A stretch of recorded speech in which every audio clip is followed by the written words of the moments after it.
मार्च 1 से मेहमान कंगारुओं के खिलाफ भारत गावस्कर बॉर्डर ट्रॉफी के तहत खेली जा रही 4 टेस्ट मैचों की सीरीज का तीसरा टेस्ट इंदौर में खेला जाएगा। मुकाबले को लेकर भारतीय लेकर चर्चा चल रही है, तो मुख्य केंद्र पिछले दोनों मैचों फ्लॉप रहे और आलोचकों के सबसे ज्यादा निशाने पर चल रहे केएल राहुल पर हो चला है। पिछले साल की शुरुआत से केएल राहुल ने खेले 6 टेस्ट मैचों में 15.90 का औसत निकाला है। उनका 2021 का साल बहुत ही शानदार रहा था, लेकिन साल 2019 में केएल राहुल ने 14 टेस्ट में 746 रन बनाए थे। कुल मिलाकर केएल राहुल ने 47 टेस्ट मैचों में 33.44 का औसत निकाला है। बतौर ओपनर केएल का औसत 34.94 का रहा है। वैसे यहाँ केएल राहुल के समर्थक बहस कर सकते हैं कि राहुल सहित बाकी ओपनरों ने 30.56 का औसत निकाला है।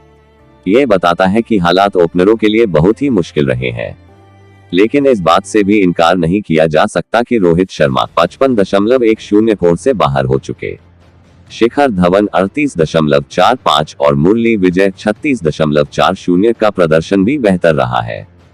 केएल राहुल की आलोचना को लेकर 2 बाकी पहलू भी हैं। केएल व्हाइट बॉल फॉर्मेटों में भी फॉर्म खो चुके हैं, तो एक वर्ग का कहना है कि शुभमन गिल को ज्यादा मौके दिए जाने की जरूरत है। वहीं मयंक अग्रवाल भी हैं, जो रणजी ट्रॉफी में 82.50 करे औसत से 990 रन बनाकर सबसे ज्यादा रन बनाने वाले बल्लेबाज रहे हैं। जाहिर है कि केएल राहुल तीसरे टेस्ट में दबाव में होंगे, लेकिन यहाँ सिर्फ केएल ही नहीं बल्कि और भी दिग्गज हैं जिन पर दबाव रहेगा। साल 2019 तक पुजारा का औसत 49.48 रहा था, लेकिन गुजरे सालों में पुजारा के प्रदर्शन में गिरावट देखी गई है।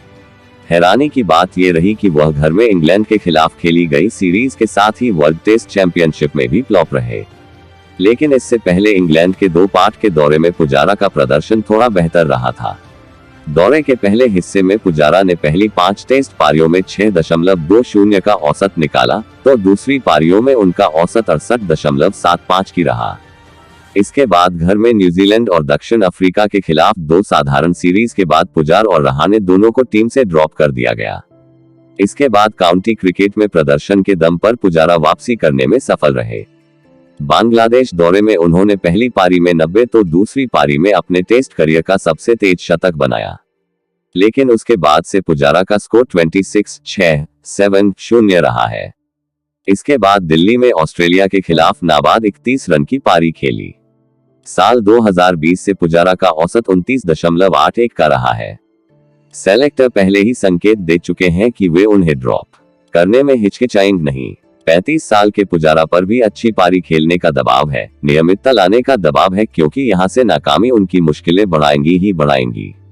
अगर दुनिया के बल्लेबाजों के आखिरी 900 टेस्ट रन को पैमाना बनाया जाए, तो साल 2020 के बाद से विराट कोहली का औसत 26.13 सबसे बदतर रहा है, और अगर पैमाना 800 रनों का कर दिया जाए तो वह रहाणे 24.08 के बाद दूसरे नंबर पर आते हैं। साल 2019 के बाद कोहली को अभी भी शतक बनाना है। हालिया सालों में उनका कुल औसत 54.97 से फिसलकर 48.49 का हो गया है। जाहिर है कि कोहली को इस दबाव को जल्द दूर करना होगा। आज के लिए बस इतना ही। जानकारी कैसी लगी कमेंट में जरूर बताएं और चैनल को सब्सक्राइब कर अपना सहयोग दें। धन्यवाद।